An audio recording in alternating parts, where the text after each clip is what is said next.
Орон тэргийн эрхэм үзэгч та бүхэн сайхан амарцгааж байна уу? ММ агентлаг цагийн үр хөтөлбөрөөр эхэлж байна. Эхлээд өнөөдрийн мэдээний товчийг хүргэе. Монгол Улсын ерөнхийлөгч уламжлал сар шинэ байрыг тохиолдуулан өнөөдөр нэр бүхэн хүмүүсийг төрийн дэд цолоо одон медалаар шагнаж урамшууллаа. Улс бүс аймаг сумдын наадамд олон жилийн туршид хурдан хүлгүүдээс хойш амжилт гаргасан зарим уяачдад Монгол Улсын тод манлай болон манлай алдарт уяач цол олголоо. Монголын үндэсний худалдаа аж үйлдвэрийн танхимаас оны онцлог аж ахуйн нэгжийн туг өрх ёслолын ажиллагааг зохион байгууллаа.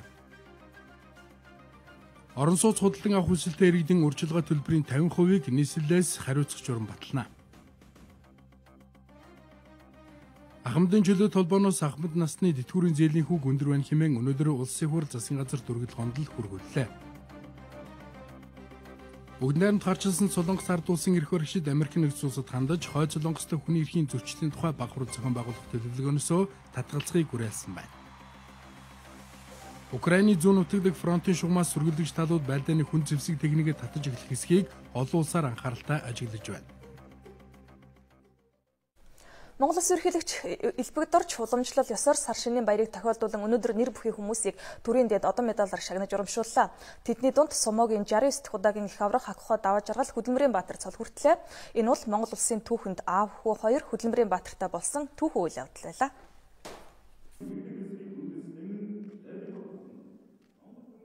Монгол Улсын Хөдөлмөрийн Баатар цолоор Япон улсын мэргэжлийн сумаа өхөн 69 дахь их авраг Миягина дэвжинэвх Монгол улсын иргэн Мөнхөтийн даваа жаргалыг Японы мэргэжлийн сумаад 33 удаа тасралтгүй давж дээд амжилт тогтон төр төмнийхээ нэр хүндийг өндөр өргөж яваа гавьяа гүнлэн шагналаа.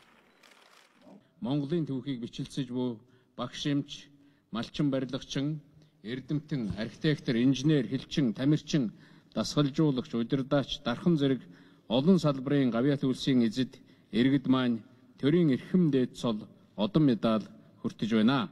Дархан авраг Мөнхбатын хүү даваа жаргал Монгол Улсын Хөдөлмөрийн Баатар цол хүртэж байна. Монголчууд агуу хүчит аав хүү баатаруудтай боллоо. Түүнчлэн үе удмаараа маллан 8 хүүхдээ мянгат малчин болгосон Төв аймгийн бүрэн сумын малчин Балжингийн Батхүрүү Сумынхан анхны мянгат малчин, аймгийнхан анхны 2 мянгат малчин, улсынхан анхны 3 мянгат малчин болж, маллаг харга ухааны гүнд нэвтэрсэн Хинтэмгийн Баян Овоо сумын малчин Доржин Дасцүг нарыг Монгол улсын гавьяат малчин цолоор шагналаа.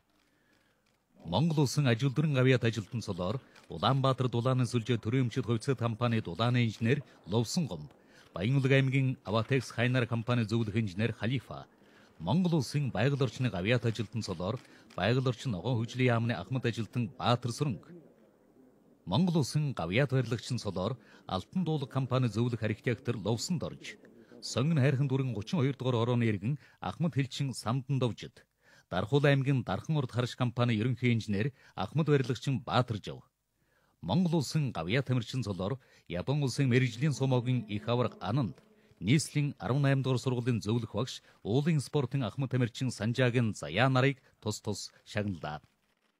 Төрүүлжсэн аав ээж намайг өдөр хүртэл одоо хүмүүжүүлж гисэн багштай ах トゥ хамаатан садан төрөлдөөсөд Сүхбаатар аймгийн маань аймаг сумынхандаа үргэлж баярлж явдаг шүү. Та бүхнийхээ ачаар би өнөөдөр ингэ сайхан тэрийг шагналаа. Шагнууллаа. Би 1973 оноос хойш багш одоо 40 жил боловсрол зүтгэсэн 50 гаруй жил уулын спортоор зүтгэсэн ийм багш. Тэгээ өнөөдөр энэ Монгол төрийнхээ энэ хүндтэй шагналыг авах хувьтай байгаад маш их баярлж байна. Монгол улсын гавьяат огч цолоор Монголын ахмад багш нарын холбоо төрийн бас байгууллагын тэргүүн Доржин Амар, Хөөсгөл аймгийн Цагаан уур сумын ерөнхий боловсролын сургуулийн биеийн тамирын ахмад багш Батсүр, Орхон аймгийн Эрдэм ахлах сургуулийн Уран үд дугуулингийн Монгол хэл уран зохиолын багш Мандагсан, нийслэлийн 29 дугаар тусгай сургуулийн согог зүйч багш Оюун Чимэг, нийслэлийн 2 дугаар сургуулийн Багангийн Ахмад багш Хишиг жаргал нарыг, Монгол улсын гавьяат дасгалжуулагч цолоор эрүүл мэндийн яамны спорт бэлтгэлийн төвийн эрдэм шинжилгээний ажилтан Ням, Орхон аймгийн Эрдэнэ төлөвлөрийн спорт цогцлуурын дасгалжуулагч Ард Наавазар нарыг тус шагналаа. Би 1962 оны 9-р сарын 1-ний багш. Тэрнээс хойш одоо 50 гаруй жил болж байна. Тэгэхээр би өндөр шагналд авлаа. Энэ бол төр засгийн минь ач гавья.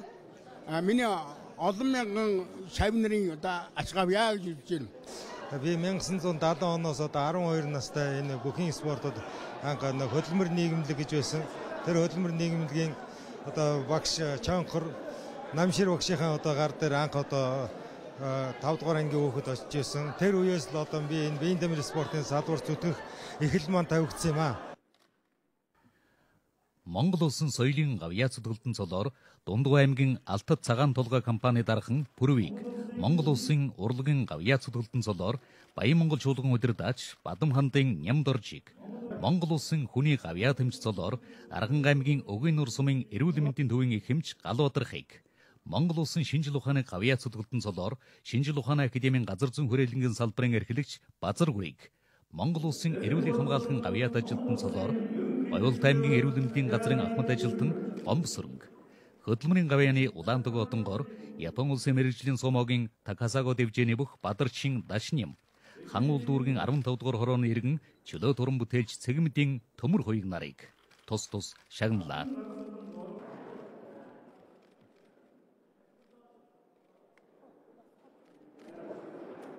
Хөдөлмөрийн Баатар Монгол улсын гавьяат тамирчин мэргэжлийн сумогийн 69 дэх их авраг хакхоо даваа жаргалд өнөөдөр Монголын ард түмэн хүндэтгэл үзүүллээ. Их эзэн Чингисийн талбай цугласан олон түүнийг цаашид илүү олон төрөө авч Монгол улсынхаа нэрийг өндөрт өргөж яваарай гэж юрууж байлаа.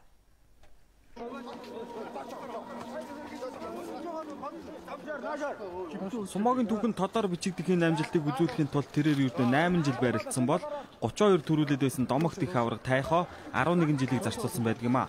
Монгол улсын хөдөлмөрийн Баатар мэргэжлийн сумогийн 69 дэх их авраг хакуухо даваа жаргал өнөөдөр Монгол хүний хэмэр эр бираар олсон энэ амжилт төрдөө өнлүүлсэн баяр хөөрөө олон түмэнтэйгээ хуваалцаж Монгол гэдэг нэрийг их эзэн Чингис хааны талбайд цуурайтууллаа. За цаашаа энэ хоёр улсынхаа том болон жижиг гүүр болон ажилтнууд гэдэгт энэ давхар хэлмээр байна. Тэгээ бүгдээрээ сайхан 3 удаа Монгол гэж сайхан орилыг гэж бодож байна. Монгол! Монгол! Монгол! Монгол! Монгол! Монгол! Баярлалаа. За хаврын олон их олон төрөө Сумогийн түүхэнд бүх цаг үе хамгийн өндөр рекордыг одоо үзүүлж 33 төрөг 30-аас арай хүрээгүй бахта авлаа. Тэгээд энэ хүн дахиад маш олон потенциал байна. Тэгээд энэ Монгол аавын хүү байж байгаа дэлхийн одоо олон сумоочдын одоо гарч барахгүй тэр том оргил дээр энэ амжилтыг гарах болтох бай. Тэгээд даваа жаргал хурлаа баяр хүргэе. 20 дугаар зуунд Мөнхөд таврах Монгол үндэсний бөхөр хөдөлмөрийн Баатар болсон. Хүүн одоо 21 дугаар зуунд Японы сумогийн энийг дэвжээнд төрүүлж хөдөлмөрийн Баатар боллоо. Нэг гэрийн одоо хоёр хөдөлмөрийн Баатар Монгол улсаас төрлөө. Энэ бол дэлхийд одоо ховорхон ийм амжилт юм. Маш их баяртай байна. Монголоор бахархаж байна. Энэ Монгол улсынхаа одоо нэрийг өргөж явж байгаа сайхан шилдэг хүмүүсээ нэг дор харж байгаа омгшиж штэ. Сайхан байна. Буйнос Японы сумо дээр Монгол бүхчүүд маань ийм сайхан амжилттай сайхан барилдаж ерөөсө бүхэл шилдэг дээд амжилтыг тогтоож Монгол гэдэг нэрээр бахархаж ирэн дэлхийд төрн ийм монголчууд хүчирхэг түмэн гэдгийг одоо харуулж чадсан бахархуу штэ юм одоо сайхан үйл явдал болж. Тэрээрийнхүү сумогийн ертөнцөөс төрсэн 2 дахь хөдөлмөрийн Баатар болж байна. Хакуухо даваа жаргал одоогийн байдлаар 33 төрүүлээд байгаа. Цаашид ч гэсэн олон 10 төрөө авна гэж ард түмэн түүнд итгэл хүлээлгэж байна. Улс бүс аймаг сумдын наадамд олон жилийн турш хурдан хүлгүүдээ сойж амжилт гаргасан зарим уяачдад Монгол улсын тод манлай болон манлай алдар туяач цолуулголоо. Уяачдын шагналыг Монгол улсын ерөнхийлөгч Илбэгдорж өнөөдөр гардуулаа өглөө. Монгол улсын ерөнхийлөгч зарлиг гаргаж нийт 27 уяачид улсын цол олгоод байна. Энэ удаа Монгол улсын тод манлай уяат цолоор Төв аймгийн Лүн сумын уугуул Банзарагчийн Бэлэг Дэмбэрэл, Ховд аймгийн Дарив сумын уугуул Батчулууны Мөнгөтөр, Аранга аймгийн Ихтамир сумын уугуул Чимэд Доржин Ганзориг, Монгол улсын манлай уяат цолоор Өмнөвөө аймгийн Булган сумын харьяат Намдгийн Хүрлээ, Говьлтаа аймгийн Халиун сумын харьяат Туван Жавын Ган Төмөр, Увс аймгийн Зүүн Говь сумын харьяат Бэлчээрийн Далаа, Ховд аймгийн Мөс сумын харьяат Буднамын Буйнэмэх, Завхан аймгийн Эрдэнэ хайрхан сумын харьяат Намжил Цэрэнгийн Дашвилзий, Төв аймгийн Сэргэлэн сумын харьяат Ононгийн Батбэлэг, Хинтээ аймгийн Дадал сумын харьяат Гончгийн Содон нар шагнаглаа. За анхны айргийг бол 2006 онд их Монгол улс байгуулагдсан. 800 жилийн хойгоор анх 5 цагаан гэдэг даага улсад айрагдуулаад энэ цагаас хойш улс үсгийн наадмаас айрагдварууд асраагүй өвдөөгөрж өнөөдөр энэ тод ундлаа гэдэг эрхэм том цол авсандаа маш их баяртай байна. Тууртын буюу их юм да. За тэр юугаар хийлгээ арга байхгүй. Энэ морь дагаж, морийг балиашгэлж, өөрөө морь уйж, уралдуулж, төрүүлж, айргаж явна гэдэг чинь бол хүний одоо сэтгэл санааг баян өдрөг байлгаж, баян баярлуулж, улам залуужуулж байнуудаа гэж боддог шүү дээ. Хурдан морины сүүл бол одоо 50 жил сүүл хөхөл болоо. Хэнтэй аймгийн түүх 80 жилийн ойд одоо алдарт толон хүрэн гэдэг ажнаа хотон азарга маань төрүүлж мөн одоо 2 сайхан азарга маань айрагдж байсан одоо анханд энэс л эхэлсэн дээ. Харин Монгол улсын алдарт уяат цолыг Сүхбаатар, Завхан, Төв, Дорнод, Дундгов, Говьсөнбөр, Ховд, Баян-Хонгор аймаг болон Улаанбаатар хотын хаан уул дүүргийн харьяат уяачид хүртээд байна. Би малчин ардын хүүхэд аав маань морь уйдаг, би морь ундаг байлаа. Улс үсгийн наадамд 5 төрөө 6 айраг авсан.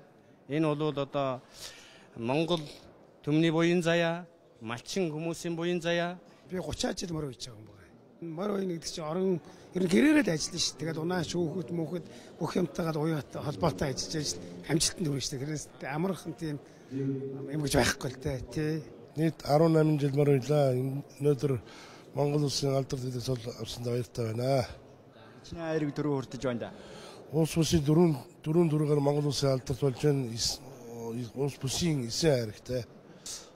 Цэргээс үрчээд 21-2-т л ирэн тэгээд ер нь өөрөө толгойлж уйж эхэлсэн дээ. Тэрнээс өмнө яхаа аавтайгаа хамтал морь уйдаг байсан. За уяачид бол өвөг дээдсийнхээ морь уйх эрдмийг өвлөж Монгол бахархлаа дархлан яваа хүмүүс гэж Монгол улсын ерөнхийлөгч Элбэг Дорж үнэлж байна. Бас уяачдын хөдөлмөр бол адууны соёлын сонгодог жишээг Азийн чэйжний авч яваа бахархал гэдгийг ерөнхийлөгч дурдлаа. 17 дугаар жарны модон 20 жилийн босгон дээр нийслэлийн тэргүүний тариаланч хамт олон тэргүүний фермер нийслэлийн сайн малчнаар шалгарсан иргэдэд шанал гардууллаа. Энэ тухай мэдээллийг Пүрэв Үлзий Баярнаар бэлтгэлээ. Нийслэлийн сайн малчнаар Багнуур дүүргийн малчин Батулга, Хан уул дүүргийн малчин Жамин Шарав, Сонгон найрхан дүүргийн малчин Алтан Гэрэл нар шалгарлаа. Харин нийслэлийн тэргүүний фермерээр Сонгон найрхан дүүргийн фермер Шарав Нямбуу мандах нар, за Хан уул дүүргийн фермер Ган Хуйг, Батмагнай нар, Налах дүүргийн 2 дугаар хорооны фермер Чулуун Гэрэл, Багнуур дүүргийн фермер Баяр сайхан, Бат сайхан Дашринцэн дорж болон Хишиг нүүдэлчин компаниар шалгарлаа. За нийслэлийн тэргүүний тариаланчаар Баянзүрх дүүргийн 11 дугаар хорооны тариаланч Одон Чулуун, Сүхбаатар дүүргийн тариаланч Наран Цэцэг, за нийслэлийн тэргүүний тариаланч хамт олноор Сонгон найрхан дүүргийн 21 дугаар хорооны Сөөсгөр компани болон Сэвсүүл ногоон бүрд компани туслах шалгарлаа. Би нэг 10-аад туслах малчинтай. Тэгээд ер нь суураараа суурлуулад малддаг. Малчтай сайн дэмжиж байна. Залуу халуун малчтыг сайхан дэмжиж одоо малдуулж хүн ардынхаа хүнсийг бэлтгэхэд сайхан дэмжиж байгаад тохиромжтой байна. Гэр бүлтэйгээ нийлээд бараг 10 жил тариалан эхэлж байна. Хамгийн сүүлд энэ Адарагийн гишүүн болоод 2-3 жил болж байна. Энд одоо нийлээд Баян хангаа гэсэн өөртөө засаг тийм бүлэг байгуулж ажиллаж байгаа. Нийт бүлэгд одоо 22 гишүүн байдаг. За энэ гишүүд маань одоо янз бүрийн одоо хүнсний ногоо авч тэрүүгээр одоо дар шиг борлуулах ийм үйл ажиллагаа явуулж байгаа да. Нийслэлийн засаг даргын 2013-аас 2016 оны үйл ажиллагааны хөтөлбөрт нийслэлчүүдийн сүүн бүтээгдэхүүний 80% дотоодоос хангах зорилт тусгагдсны дагуу эрчимдсэн мал аж ахуйг дэмжих зээлийн хэмжээг нэмэгдүүлсэн тухай мэдээллээ. Засаг даргаас бол анх удаа нийслэлийн төсвөөс 4 тэрбум төгрөгийн санхүүжилтийг гаргаж эрчимдсэн мал аж ахуй хөгжүүлэх хөнгөлөлтөө зээлийн санг бол байгуулсан байгаа. Газар тариалан мал аж ахуй тэр дундаа эрчимдсэн мал аж ахуй хөгжүүлэх энэ чиглэлээр ажилтдаг иргэдэд дэмжих зорилгоор томоохон хөтөлбөрүүдийг эхлүүлээд байгааг мэдээлж байлаа. Монгол улсын үндэсний аюулгүй байдлын зөвлөл энэ сарын 15-ны өдөр хуралдаж, Монгол улсын засгийн газраас өргөн барьсан 5 толгой төслийн хэлэлцээний хүрсэн үр дүнг авч хэлэлцлээ.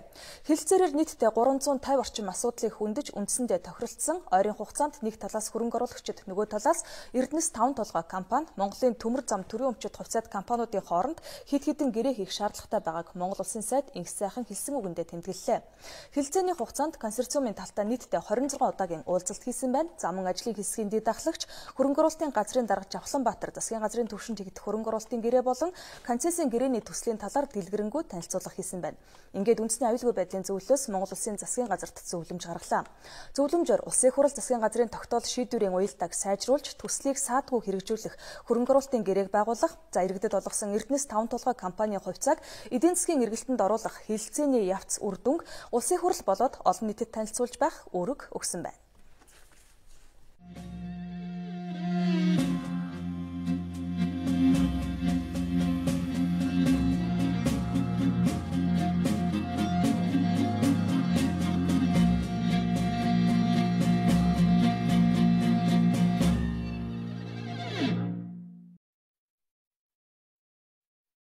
Цагаар хөтөлбөр үргэлжилж байна. Монголын үндэсний худалдаа аж үйлдвэрийн танхимаас оны онцлог аж ахуйн нэгжийн туг өргөх ёслолын ажиллагааг өнөөдөр зохион байгууллаа.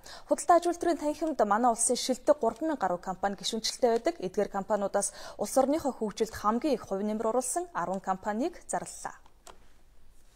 2014 онд Монгол улсын нийгэм эдийн засгийн хөгжилд хамгийн их хувь нэмэр оруулсан 10 компани тугийг мандуулах ёслол өнөөдөр боллоо.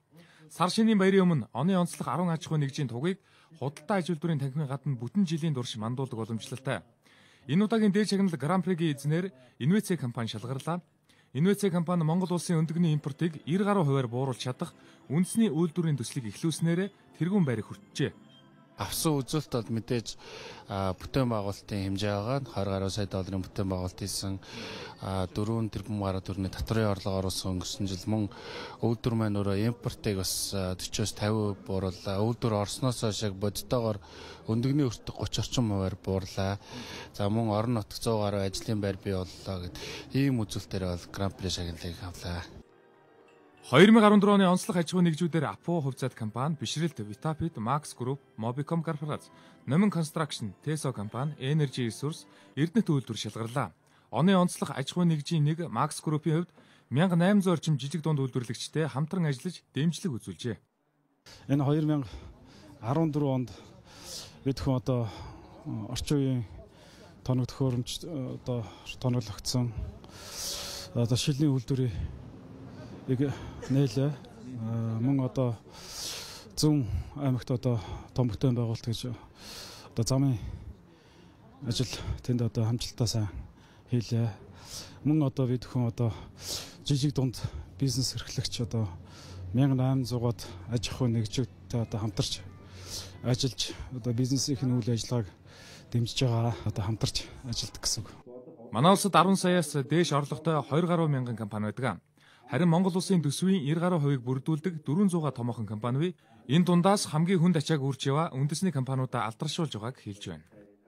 Баялаг бүтээгч нар энэ Монгол улсын эдийн засгийн гол нуруунд дээр үрж яваа аж ахуйн нэгжүүдийг болвол нэр хүндтэйгээр төмний өмнө манлайлалын нийл гарах нь өөрөө их чухал байдаг. Ер нь бол бид нэр нийгэм маань бол өөрөө чөлөө зах зээл баялаг бүтээгч нартай тогтсож байгаа.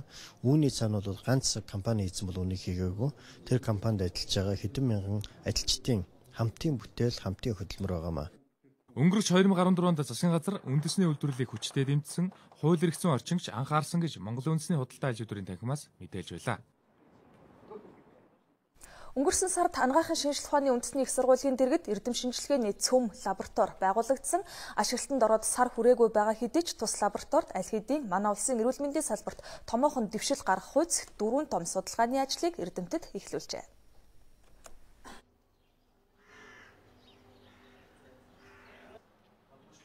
Энэ лаборатори нь манай улсын анагаах ухааны салбарын эрдэмтэн докторуудад эсийн үсгүүр, молекул биолог, уургийн болон химийн анализ зэрэг маш өндөр технологийн шинжилгээ судалгааны ажлыг хийх боломжийг олгосон.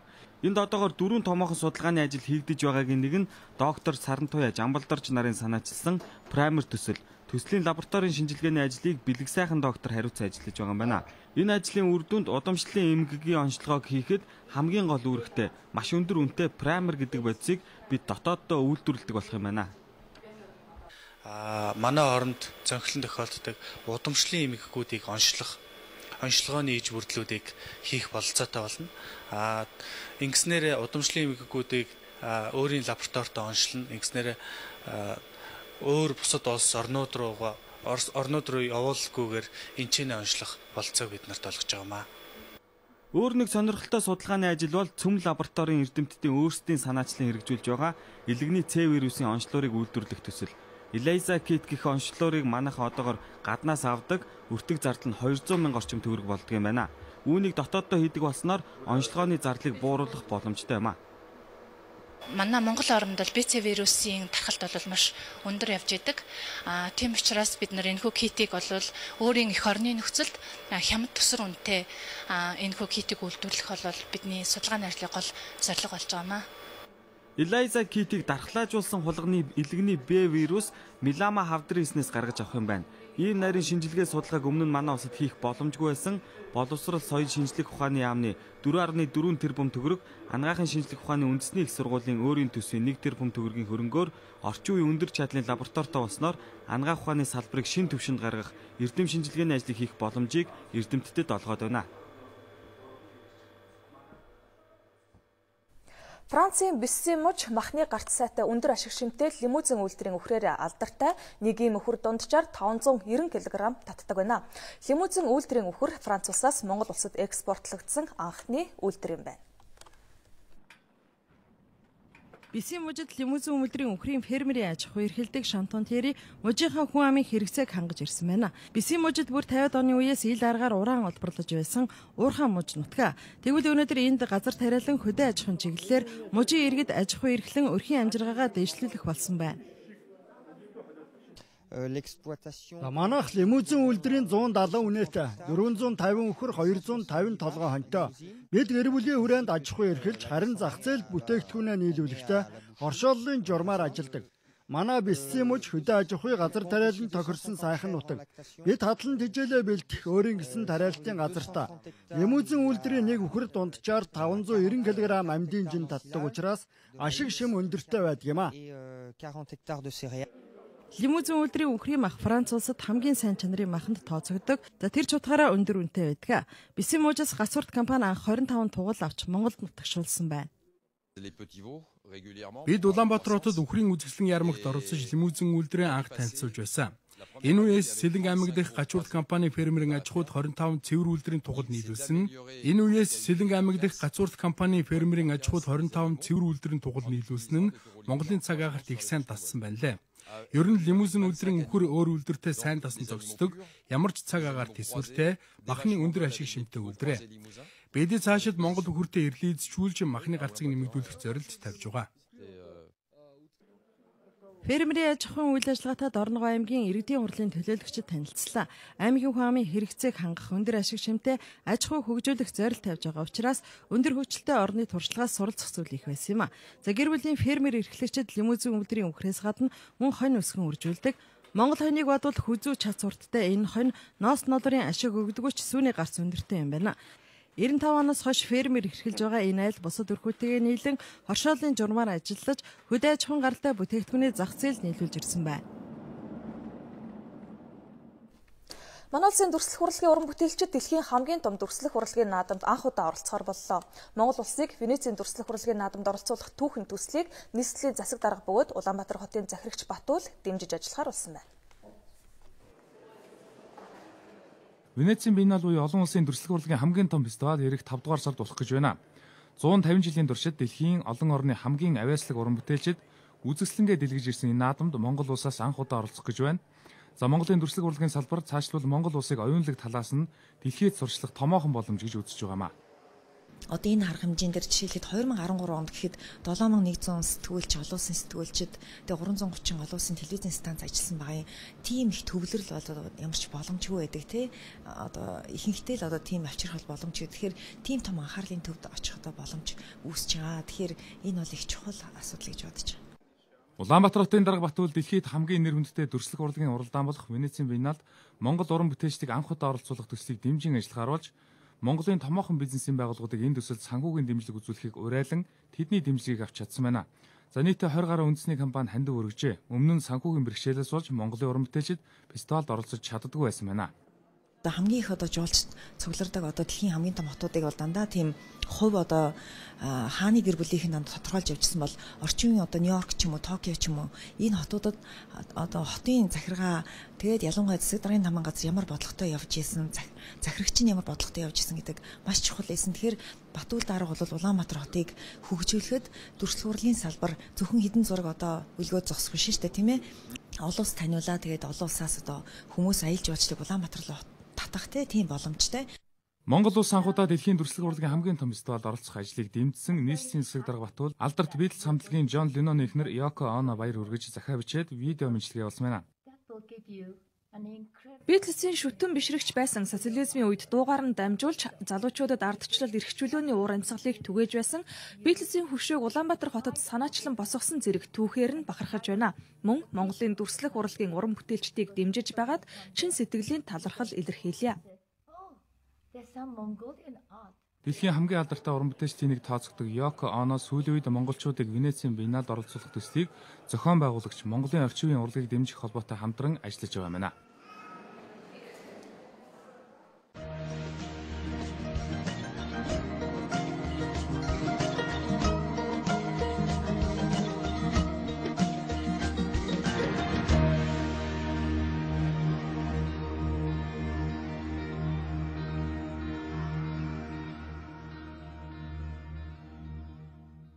Цагийн үр хөтөлбөр үргэлжилж байна. Улсын хурал эдийн засгийн хүндрэлээс гарах зарим арга хэмжээний тухай тогтоолын төслийн хилцүүлгийг үргэлжлүүлж байна. Тухайн тогтоолыг батлан гаргаснаар макро эдийн засгийн хүрээнд хэрэгжүүлэх бодлогын зарим чиглэлийг засгийн газарт өгөх юм а. Засгийн газрын боловсруулсан эдийн засгийн хүндрэлээс гарах зарим арга хэмжээний тухай тогтоолын төслөөр бол макро эдийн засгийг тогтворжуулах, валютын урсгалыг нэмэгдүүлэх, хөрөнгө оруулалтыг дэмжих саналыг улсын хуралд гаргаад байгаа юм. Харин эдийн засгийн байнгын хорооны зарим гишүүний хувьд эдийн засгийг идэвхжүүлэх чиглэлээр улсын хурлаас түрүүнд нь гаргасан шийдвэрүүдийг дүгнэж цэгнэх, дараа нь бодлогын ямар зохицуултуудыг хийх вэ гэдгийг ярих шаардлагатай гэсэн байр сууриас хандлаа. Өмнө улсын хурлаас байнгын хорооноос эдийн засгийн байнгаараас гаргасан тогтоолууд ер нь хэр биелэгжсэн юм бэ? Энэ минийгээ бид нэр урьдах юм авч хэлцээд биелэгдээгүй учир шалтгааныг тодорхойлж яваад биелүүлээгүй хүмүүстэйгээ хариуцлага ярьсан уу? Бас л нэг ахаад нэг цаас, ахаад нэг баахан ийм нэмэгдэх вэ?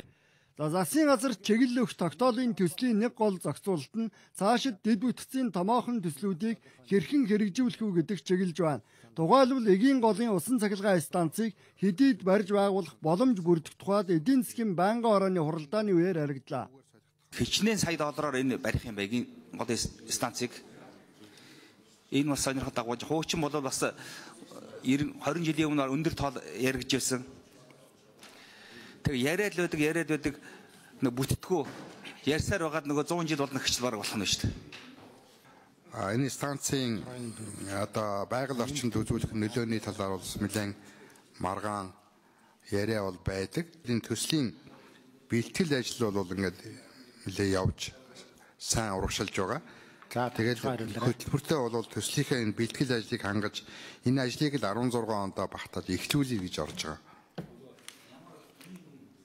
Энэ төсөл техник эдийн засгийн үндэслэлээр боловсруулагдсан гарч байгаа дүн бол 810 орчим сая долларын өртөгтэй гарч байгаа. Эдийн засгийн хүндрэлээс гарах зарим арга хэмжээний тухай тогтоолын хэрэгжих хугацааг 1 жил 8 сар байхаар засгийн газар тооцож байгаа юм. Улсын хурал тогтоолын төслийн хэлцүүлгийг үргэлжлүүлнэ.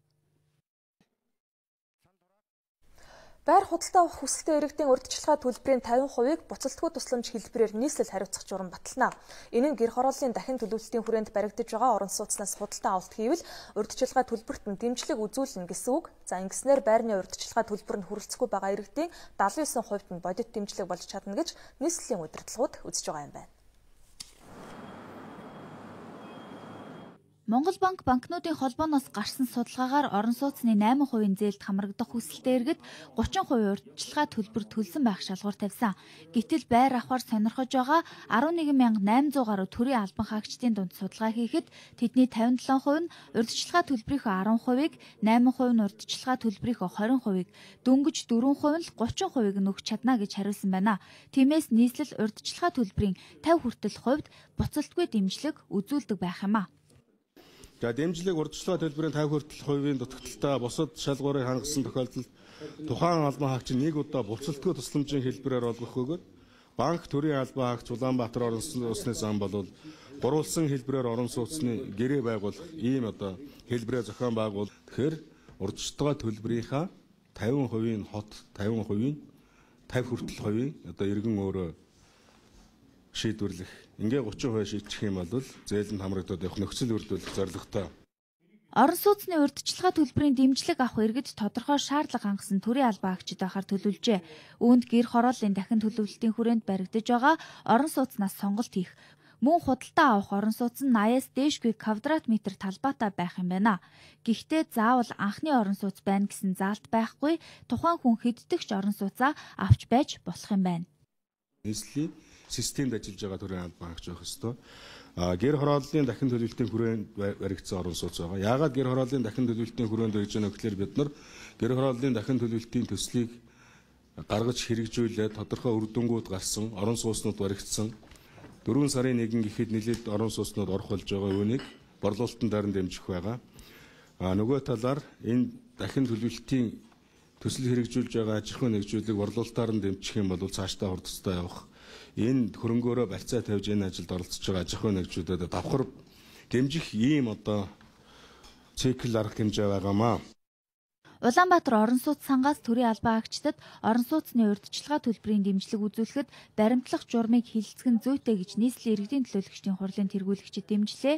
Тэд урьдчилгаа төлбөрт нь дэмжлэг үзүүлэх журмыг тэргүүлэгчдийн хурлаас гадна нэгдсэн хурлаараа хилцгэн зүйтэй гэсэн шийдвэрт хүрсэн юм а. Ахмад Настангууд тэтгэврийн зээлийн хүү өндөр байна хэмээн улсын их хурл засгийн газарт өргөдөл гомдол хөргүүллээ. Хот хөдөөгийн 9400 гаруй ахмадууд өөрсдийн гараар бичсэн өргөдлөө Монголын чөлөөт ахмадын холбоогоор дамжуулан илгээж байгаа юм байна. Тэтгэврийн зээлийн хүү өнөөдөр сарын 1.8% буюу жилийн 18% хүүтэй байна. Энэ нь тэтгэврээс өөр орлогогүй ахмадуудад өндөр татаас болж байгаа юм байна. Эргэн Чанцал өөрийн жишээнээс инхүү ярьлаа. 11 сараар зээл авсан. Тэгэхэд 230 мянган төгрөгийн тэтгэвртэй л дээ. Тэгээд тэрийг 11 сараар зээл авахад сая 2 сая 530 мянган төгрөгийн л бодоод үтсэн чинь 2 сая төгрөгийн ирсэн 530 мянган төгрөгийн хүүд суутахтаад үлдчихэж байгаа байхгүй юу.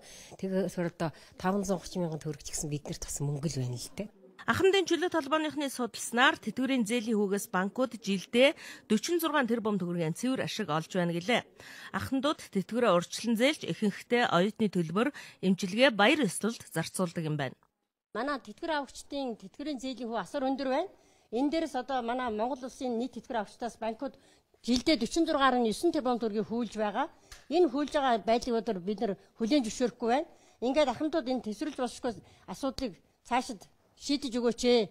Тэтгэврийн зээлийн хүүгээс сулж өгөөч гэсэн ийм шаардлагыг 2 жилийн хугацаанд манай байгууллага тавьсан. За энэ асуудал одоо өргөцсөөр засгийн газар улсын хурлын холбогдох банкын хороодуудад аль биесээр хүргэгдэж байгаамаа. Асуудлыг авч хилцэн зохих газрууд нь шаардлага тавина тэгэхээр өргөдөл гомдлын банкын хороо тэр зохих дүрмийнхээ өрөөнд шийдвэрлэхээр ажиллах болно. 9400 гаруй ахмадын өргөдөл гомдлыг Монгол улсын засгийн газар улсын хурлын өргөдөл гомдлын банкын хороо, эдийн засгийн банкын хорооны ажлын хэсэгт өглөө. Төр хувийн банкудад шууд хүүгээ бууруул гэж хэлэх аргагүй учраас өргөдлийг банкудтай хэлцэх замаар шийдвэрлэнэ гэж их сурвалжууд мэдээллээ. Монголын нууц товчоо бүтээлийг сонгодог эхээс нь хөрвүүлсэн олон бүтээл байдаг. Нууц товчоо бол судлаж дуусахгүй бүтээл. Энэ бүтээлийн бас нэгэн шинэ хувилбарыг өнөөдөр танилцуулж байна. Энэ бол Монголын нууц товчоо сангаас гаргасан шинэ бүтээл. Нууц товчоог сонгодог эхээр нь бүрэн уншихад 13 дугаар зууны хэллэгийг орчин цагийн монгол хэлээр ойлгоход бэрхээ. Зарим судлаачдын хэлдгээр Монголын нууц товчооны үг хэллэгийн 25% нь орчин цагийн хэлнээ дахин тайлбарлаж байж ойлгогдохоор гэж үздэг. Шинэ нууц товчоо ийм тайлбарыг өөртөө багтаасан. Холын хоочиг ойрын хоочиг гэж байгаа. Энийг бол хүн ойлгохгүй. Юу юм? Чи юу хэлээд байгаа юм гэж бодсон шүү дээ. Гэтэл бол холын хоочиг гэдэг нь бол нөө хол харвдаг холын тусдаг сум. Ойрынх нь ойр тусдаг сум. Ойрын байлдаанд одоо харвдаг. Ийм хоёр ном сум байж шүү дээ. Гэтэл нуус товчоонд энэ нь юугаар орж байгаа юм бэ гэхдээ зэрэг сум шиг түргэн явдаг элчин нар гэсэн утгаар орж байгаа. Түүнээс гадна шинэ нууц товчоог 365 хоногийн турш уншихаар зохиомжтой хэвлэжээ. Тэгээд дээрэс нь 365 хоногт буюу 1 жилд уншиж дуусгахын төлөв гаргасан байж байгаа. Тэгээ энэ аргачлалаар бол хүн бол энэ номыг одоо маргаашнаас эхэлж уншлаа гэх юм бол он сараа дээр нь тавиал яг өдрөөр нэг уншихад бол 1 жилд уншиж дуусна л гэсэн үг. Нэг өдөрт бол нэг иймэрхүү жоохон текст уншаал доор нь тэр тухайн гарч байгаа үгсийг эртний үгсийг доор нь тайлбартай нь байж байгаа. Ийм л учиртай байж байгаа. За Монголын нууц товчоог цэндийн дамдын сүрэн цэрэн содном нарын хүмүүс Кирилл цагаан толгойд буулгаж уран сайхнаар найруулан бичсэн байдаг. Харин энэ бүтээлийг төрийн шагналт доктор Чоймогийн хөрвүүлэг дээр тулгуурлаж тайлбарлажээ. Цаашид англи, франц хэл ухаалаг гар утасны аппликейшн хэлбэрээр гаргахаар төлөвлөсөн юм байна.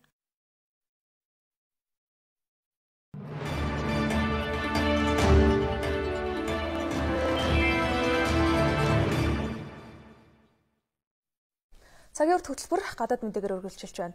Бүгд найрамд хардчилсан Солонгос ард улсын эрх баригчид Америкийн нэгдсэн улсад хандаж хойд Солонгостой хүний эрхийн зөрчлийн тухай бага хурал зохион байгуулах төлөвлөгөөнөөс татгалзахыг уриалсан байна. Түүнчлэн дээрх асуудал арах өөрсдийн байр сууриа илэрхийлэхийн тулд төлөөлөгчдөө илгээхийг хүссэн ч Вашингтон хүлээж авахаас татгалцсныг онцлон мэдэгдэж байгаа юм. За энэ тухай нэгдсэн үндэсний байгууллага дах хойд Солонгосын суурин төлөөлөгч мэдгдсэн юм. За тэрээр Америкийн төрийн департаментэд хандаж урилга хүссэн ч Америкийн нэгдсэн улсын засгийн газар тус баг хурлыг зохион байгуулагч биш гэдэг шалтгаанаар татгалзсан хариу өгснэг ч мэдээсэн юм а. Жишээлбэл Америкийн нэгдсэн улс болон бусад барууны орнуудын дайсагнагч хүчин манай улсын эсрэг тогтоолын төсөлдөө дэмжлэг авахын тулд айдас гүйц төрүүлхийг чармааж ирснийг нь бид мэднэ. Хэрв баг хурал зохион байгуулвал бид оролцох ёстой гэдгээ илэрхийлсэн. Гэвч харамсалтай нь Америкийн нэгдсэн улс бидний хүсэлтийг хүлээн аваагүй. Түүгээрч зогсохгүй Америкийн нэгдсэн улс бусад улс орнуудтай хүний эрхийн асуудлыг хөндөж ярихгүй байхыг нь зөвлөмж болгосон. Бид энэ баг хурлыг зохион байгуулж байгаа шиг дайсагнагч хүчний өдөн хатгалгад шийдвэртэй хариуг нь барих болно. За түүнчлэн хойд Солонгосын эрх баригчид олон улсын тавцанд өөрсдөө ихээхэн зөрчил гаргадаг Америкийн нэгдсэн улс бусад улс орнуудын хүний эрхтэй холбоотой асуудлыг шүүн хэлэлцэх эрхгүй гэж үзэж байгааг ч тэрээр илэрхийлсэн юм а. Хойд Солонгосын хүний эрхийн асуудлаарх баг хурлыг эх сард олон нийтэд нээлттэйгээр зохион байгуулахаар төлөвлөж байгаа юм байна.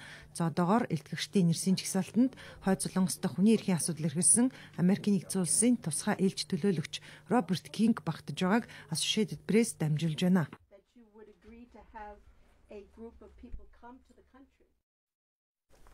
Украиний зүүн нутаг дахь Промпийн шугамаас сөргүүлдэгч талууд байлдааны хүнд зэвсэг техникээ татаж эхлэх хэсгийг олон улс анхааралтай ажиллаж байна. Оросын улбооны улс, Франц, Герман, Украиний төр засгийн тэргүүн нарын өнгөрсөн 7 хоногт Минскт хийсэн уулзалтын үр дүнд энэ ажиллагааг өнөөдрөөс эхлүүлэхээр заасан байгаа. За өчигдрийн байдлаар салан тусгаарлагчид энэ ажиллагаагаа Украиний зэрэг армийнхантай яг зэрэг эхлүүлэхээ илэрхийлсэн ч наананд шийдвэрлэх асуудлууд байгааг мэдэгдсэн юм. Украины талаа хүнд техникүүдэд татахгүй бол бид ч бас татахгүй. Одоогоор буундуу намжсан 50 газруудад бид хүнд техникээ татна. Гол нь Украины аримтай нэгэн зэрэг. Бидний авсан мэдээллүүд сайн дурхны батальянууд нь Киевт захирагдахгүй байгааг гэрчилж байна. Тухайлбал Айдар, Азов, Донбасс, Кривбас болон бусад батальянууд Украины ерөнхий штабын хялтаас бар гарчихсан бөгөөд манайх руу их бугаар галссаар байна. За үүний зэрэгцээ тэрээр хүнд техникүүдэд татхаас өмнө зарим шийдвэрлэх асуудал байгааг сануулсан юм. За Донецкийн нисэх бодлын орчимдол гэхэд техникүүдээ хаашаа татхаа тэд мэдгүй байгаагаа илэрхийлж байна. За хэрв хотын зах дах фронтын шугамаас зэвсэг техникээ татчихвал Украиний армийнхан Донецк хот руу чөлөөтэй орох замыг нээчих гээд байгааг тэрээр анхааруулсан юм а. За үүний зэрэгцээ салан тусгаарлагчид Украиний зэрэг армийнхныг хид хідэн суурин руу хүнд зэвсэг техникээ нууцаар оруулж байна хэмээн баталж байлаа. За энэ хооронд Украиний тусгай ажиллагааны төлөөлөгч Андрей Лисенко Минскийн тохиролцооны дагуу хүнд зэвсэг техникээ татах талбаануудыг бэлтгэхэд байгаа ч за салан тусгаарлагчид гал зогсоох дэглэмийг зөрчиж байгаа учраас энэ ажиллагаагаа эхлүүлэхэд бэлэн бус байгааг өчигдөр мэдгдсэн юм а. Запас ойрхон орнууд болон Африкийн орнууд дахь терроризмтай тэмцэхэд зориулж 1 тэрбум 83 сая йен буюу за 15.5 сая Америк доллар хуваарлахаар төлөвлөж байгаагаа зарлалаа.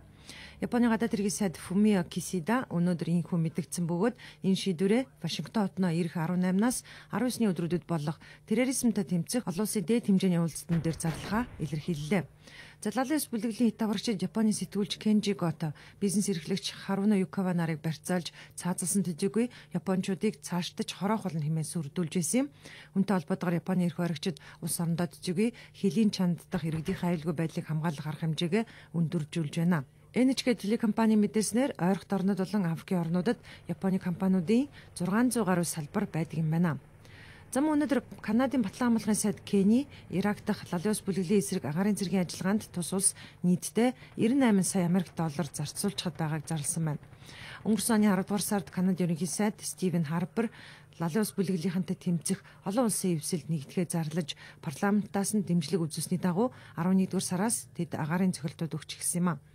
Гэхдээ Канадын эрх баригчид тус улсын цэрэг армийнхан хуурай замын цэргийн ажиллагаанд оролцохгүйгээ баталсаар ирсэн юм а. Брюссел хотноо олсон Евробүлгийн хуралдааны үеэр Еврогийн бүсийн сангийн сайд нарын олон улсын зээл тусламжийн хөтөлбөрийн нөхцөлийг эргэн харах тогтоолын төслийг Грек хүлээн зөвшөөрөхөөс татгалцсан байна. Энэ төслөөр бол Грек зориулсан тусламжийн хөтөлбөрийг цаашид үргэлжлүүлэхийн хамтаар тус улс зээлдэгчдийн өмнө хүлээсэн үүргээ биелүүлэх ёстойг. За мөн Грекийн засгийн газрын зүгээс дангаар ямар нэгэн арга хэмжээ авахгүй байх ёстойг тэмдэглэсэн байгаамаа.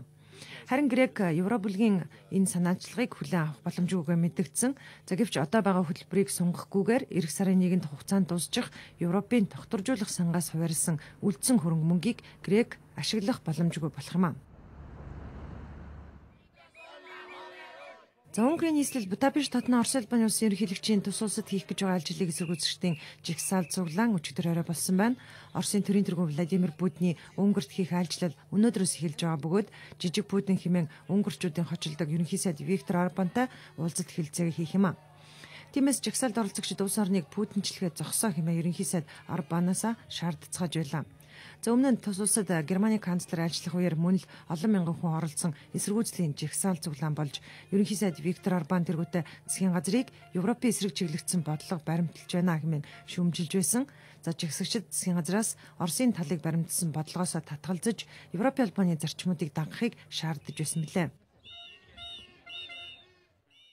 Өвчний аюултай Эбола вирусын халдвар тархснаас болж хаагдсан Либерийн сургуулиудын хичээл өчигдрөөс эхэлсэн байна. Баруун Африкийн орнуудын олон мянган хүнийг үхэлд хүргэсэн энэ вирусын халдвар тархснаас болоод Либерийн эрх баригчид 6 сарын өмнө бүх сургууль цэцэрлэгийг хаах шийдвэр гаргаад байснаа инхүү цуцалж байна. Гэхдээ нийслэл Монрови хотын хувийн сургуулиудын хичээлийг эх сарын 2-оос эхлүүлэхээр төлөвлөсөн байна. За харин халдварт өвчнөөс сэргийлэх арга хэмжээг авч урьдчилан бэлтгэсний үндсэн дээр улсын сургуулиудын хичээлийг эхлүүлжээ. Юуны түрүүнд сургууль руу орохын өмнө хүүхдүүдийн биеийн хэмийг сайдар хэмжиж байна. За мөн нэгдсэн үндэсний байгууллагын хүүхдийн сангаас сурагчдад халуун хэмжигч, хамгаалалтын бэлий, халдваргүй жүлэгч бүхий тусгай аж бүрдлийг олгож байгаагийн дээр багш сургуулийн ажилтнуудыг ч сургуультанд хамруулсан байна. За тус сангаас Либерийн нийт 4000 орчим сургуульд 7000 гаруй халдвараас урьдчилан сэргийлэх иж бүрдлийг нийлүүлсэн байна. За гэвч эцэг эхчүүд Эбола вирусын халдвар тархах аюул бүрэн арилаагүй байгаа тул хүүхдүүдээ сургуульд нь явуулахдаа сэтгэл зовниж байгаагаа ярьж байна. Анхаарлаа хандуулж аваад баярлалаа үзэгчдээ та бүхэн ойрын өдрүүдийн цагаагаар мэдээг хүлээн аваарай.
Цагуурт хөтөлбөр үзэж та бүхэнд өнөөдрийн онцлог гол үйл явдлуудыг хүргэлээ. Анхаарлаа хандуулсанд баярлалаа. Та бүхэн сайхан амраарай.